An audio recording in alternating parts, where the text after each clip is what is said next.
We are facing the biggest crisis of our lifetimes.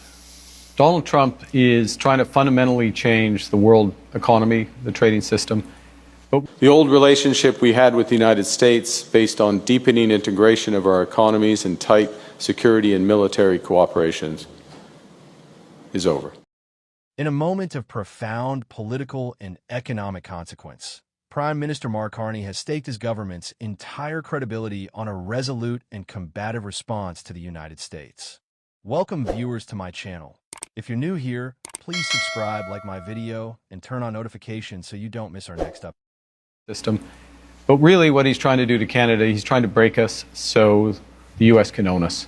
They want our land, they want our resources, they want our water, they want our country. Position of a sweeping 25% tariff on a broad spectrum of Canadian imports by U.S. President Donald Trump, Prime Minister Carney has left no room for ambiguity.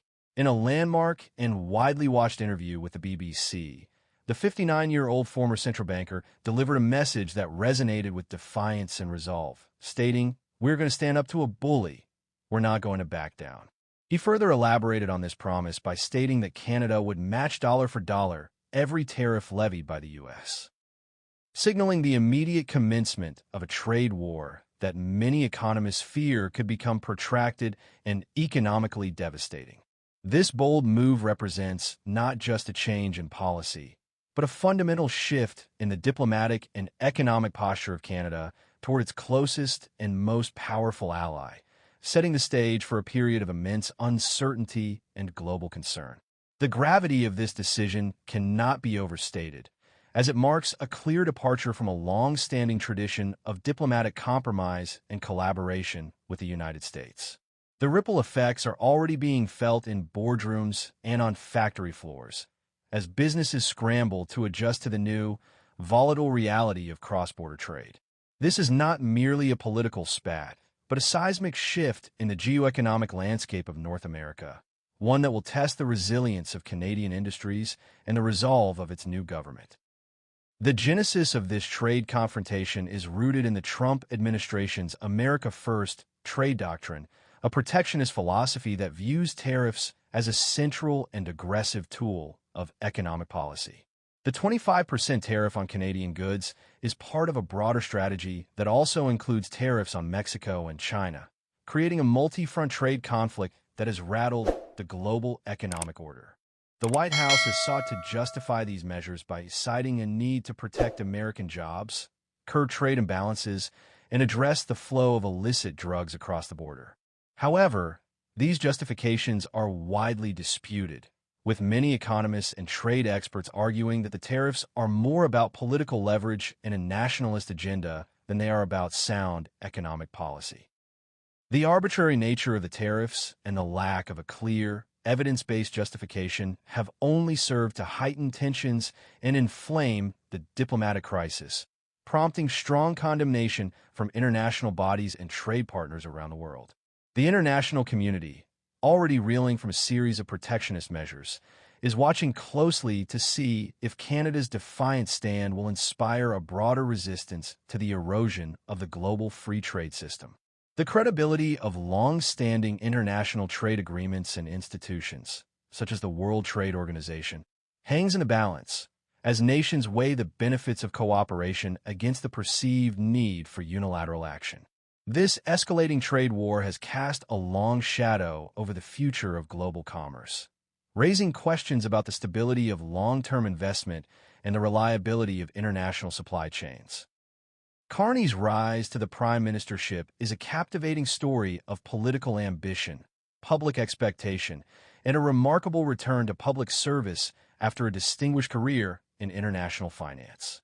His victory in the Liberal Party leadership race on March 9, 2025, was a significant political event that came after the resignation of Justin Trudeau, who had led the country for nearly a decade.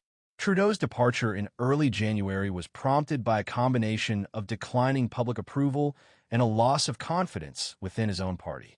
The country was in a state of political flux, and Carney, a figure known for his quiet competence, emerged as the antidote to this uncertainty. His past roles as Governor of the Bank of Canada and, most notably, as the first non-British head of the Bank of England, where he managed the economic fallout of Brexit, solidified his image as a proven crisis manager. This reputation for technocratic expertise, calm leadership, and his ability to navigate complex global challenges was a key factor in his appeal to a Canadian public seeking stability and a strong hand at the helm, a need that became all the more urgent with the escalating tensions with the United States. The public's desire for a leader who could speak the language of economics and finance with authority and who possessed the international stature to confront a global superpower was a powerful force that propelled him to victory. He was seen as a leader uniquely equipped to face down the economic threats posed by the America First agenda. His calm demeanor and intellectual gravitas stood in stark contrast to the often unpredictable rhetoric emanating from the White House, further solidifying his image as a steady hand in a turbulent world. Prime Minister Carney's economic analysis of the situation presents a starkly different and more sobering perspective. In his interview, he meticulously detailed the negative consequences he foresees from the U.S. tariffs, framing the decision not as a strategic economic move, but as a reckless act of a bully that will ultimately harm the U.S. itself.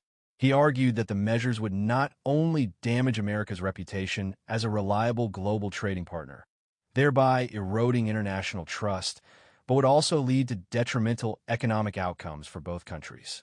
He specifically warned that the tariffs would disrupt global supply chains, hinder economic growth, drive up inflation, and ultimately force a rise in interest rates, which would hurt businesses and consumers alike. Carney also pointed to a troubling historical pattern, noting that this is the second time in less than a decade that the U.S. has ripped up a trade agreement with its closest ally. This reference to the tumultuous renegotiation of NAFTA into the USMCA underscores a broader concern about the instability and unpredictability of U.S. trade policy, which makes long-term business and investment planning incredibly difficult for Canadian industries. This pattern of behavior, Carney suggested, signals a dangerous departure from the principles of free trade and international cooperation that have long been the bedrock of the global economy. This is a crucial moment for Canada to reevaluate its reliance on its southern neighbor and to actively seek new trade partners and alliances, diversifying its economic relationships to reduce its vulnerability to future American policy shifts. This pivot to a more diversified trade strategy is a major long-term objective of the Carney government, and this crisis has provided a powerful catalyst for its implementation. The new government is actively exploring trade deals with the European Union and countries in the Asia-Pacific region, seeking to build new economic bridges to offset the instability of its primary trading relationship. The economic repercussions of this looming trade war are already becoming apparent and are likely to escalate in the coming months, creating a climate of fear and uncertainty for businesses and workers across Canada.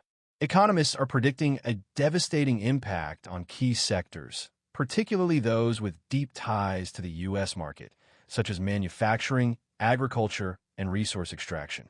The highly integrated nature of the North American economy, with supply chains that crisscross the border multiple times, means that tariffs will disrupt the flow of goods, leading to higher production costs, reduced competitiveness, and potential widespread job losses. While both the new Carney government and the outgoing Trudeau administration have vowed to retaliate with their own tariffs on American goods, this tit-for-tat dynamic risks creating a vicious cycle that could severely impede Canada's economic growth for years to come. On the American side, consumers are also expected to feel the pinch, as they will bear the burden of higher prices on a wide range of imported goods, creating a lose-lose scenario for many on both sides of the border. This economic instability is further compounded by a potential flight of investment and a decline in business confidence, which could lead to a prolonged period of stagnation and hardship. Businesses on both sides of the border, from small family-run farms to large multinational corporations, are now facing the grim prospect of significant financial losses and operational challenges. The agriculture sector, in particular, is bracing for a painful period of price volatility and market disruption, while the automotive industry, with its intricate cross-border assembly lines, is in a state of crisis. The impact on employment is a primary concern for the Carney government, which is facing pressure to implement support programs for workers and businesses in affected sectors.